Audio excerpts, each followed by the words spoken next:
Kalau kita tengok pattern sebelum average 5-6 dolar lah per day saya akan dapat. Okay.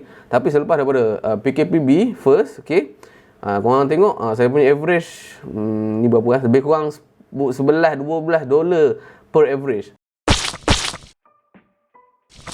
Hello, Assalamualaikum semua. Selamat datang ke Cikgu Ulwan. Siapa lagi? Saya Ulwan.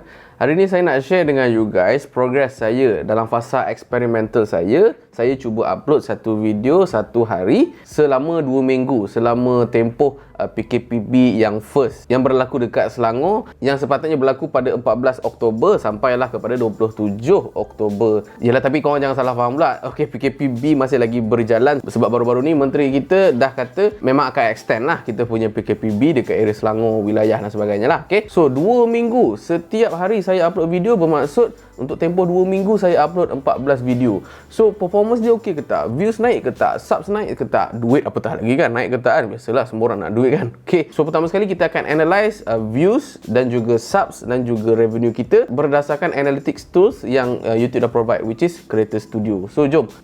So macam biasalah kita pergi ke account kita, kemudian kita akan ambil YouTube Studio, this one.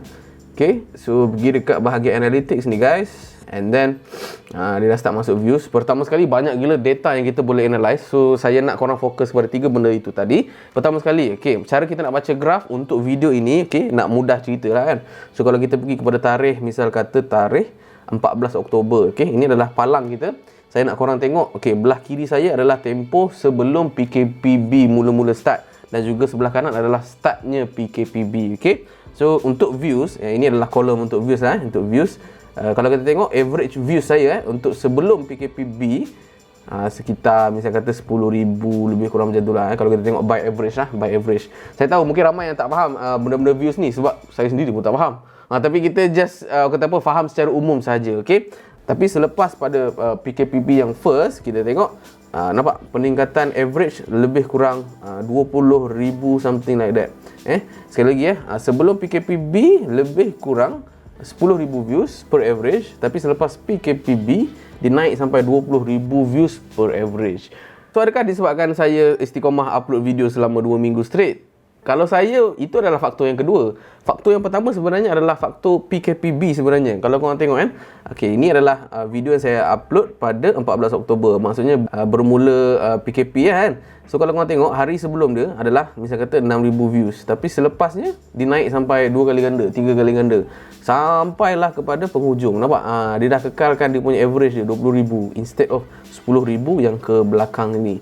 Bermaksud sebenarnya orang datang menonton video kita adalah disebabkan PKPB. Orang duduk rumah, bekerja dekat rumah tu semua. So mereka ada masa untuk menonton video kita. Whereas kalau macam sebelum ni, kalau sebelum PKPB, boleh jadi diorang datang office, so tak ada masa nak menonton video YouTube kita. Kemudian barulah masuk ke faktor kepada saya kerap upload tu tadi kan. Ianya sedikit sebanyak membantu, tetapi tak adalah membantu sangatlah kalau saya. Okay, so sekarang ni kita tengok in terms of subs juga. Okay, so kita pergi kepada subscriber saya. Sama juga, okay, ini adalah palang kita, which is 14 Oktober, okay.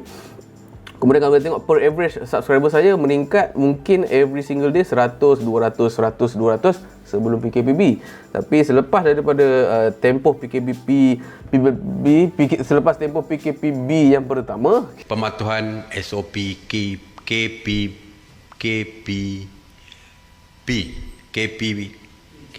PKPB di seluruh negara. Tapi selepas daripada PKPB, kita dapati average subscriber saya meningkat sebanyak 400, 300 subscriber per day.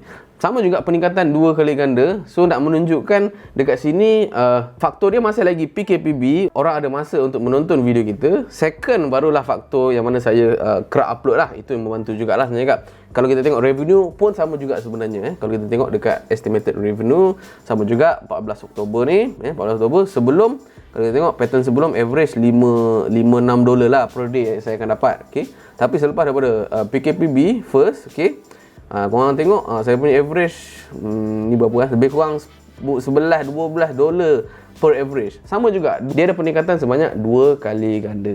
Okay, cumanya sebelum saya nak endkan video ni, saya nak share dengan you guys berkenaan dengan satu mindset pada saya agak barah lah untuk content creator macam saya dan juga anda lah. Misal kata ada satu video yang kita rasa macam lepas dah shoot, dah edit, dan kita rasa video tu mungkin akan go kan, sebab bila kita dah sebut nama-nama yang power-power macam Kardok ke ataupun isu semasa PKPB, kita assume video tu akan viral, tapi tak viral. Tapi ada certain video yang macam kita rasa macam video ni sampah, tak ada apa-apa sangat, so views mungkin kurang, tapi biasanya views tu akan go.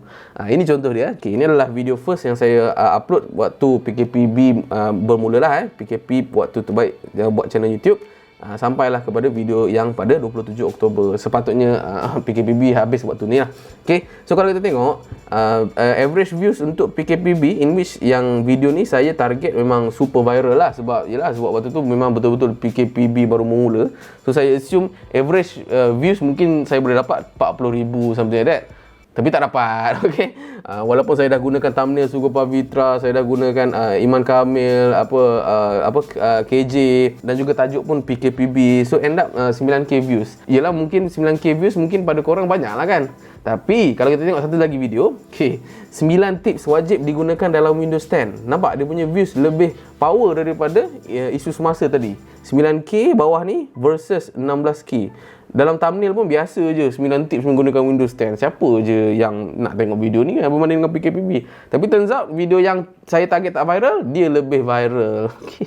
Sama juga dengan satu video yang ni mungkin korang akan pelik sikit lah kan. Contoh Tim Mak Luffy tercedok. Ini pun antara video yang pada saya, yang saya target memang go, views dia banyak, tapi tak mencapai KPI saya. Bermaksud views tu banyak betul, cumanya dia tak mencapai saya punya expectation. Misal kata, bila saya dah cedok nama Mak Luffy dan juga tim ML Studios, saya rasa dalam masa 3-4 hari boleh dah dapat 40,000, 50,000 views. Tapi kalau korang tengok, dia punya views lebih kurang 14k views sahaja. Nampak tak? To put into perspective satu lagi video yang macam saya rasa macam apa benda sih? Kenapa views ni lebih go kan? Contohnya video sebelah dia, portable USB-C monitor padu tapi tak ada orang beli. Tengok 13k views. Sebelah menyebelah. Punyalah struggle jual nama Mak Luffy kan. Tapi views lebih kurang je. Macam saya tak pernah explain kenapa benda ni berlaku, YouTube algorithm ke apa tu semua. Tapi saya just nak bagi tahu kepada you guys, kepada kita yang content creator, saya rasa kita kena buang lah mindset buat video dan percaya kepada firasat kita. Kita rasa video ni go, so obviously bila kita upload mesti video ni go. Tak, biasanya mesti terbalik punya. Nak cakap dekat sini, sebagai content creator, bila content tu dah siap, upload je lah. Jangan duk fikir lah, overthinking lah kan. Takut video ni tak go, video ni go, bla bla bla. Upload je. Lepas upload barulah kita tahu adakah berkesan ataupun tidak video kita. Dan lagi tu, kalau macam korang terlalu overanalyze, overthinking tu semua, video yang korang dah shoot dan juga edit tak publish. Dan sebenarnya benda tu pernah berlaku dalam diri saya lah. So saya nak elakkan you guys daripada buat benda-benda macam tu. Itu sajalah untuk video kali ni. Apa lagi you guys nak tahu berkenaan dengan video editing ke, video shooting ke tu semua, korang boleh Roger dalam ruangan komen di bawah. Saya Cikgu Ulwan, sampai lagi, saya Ulwan.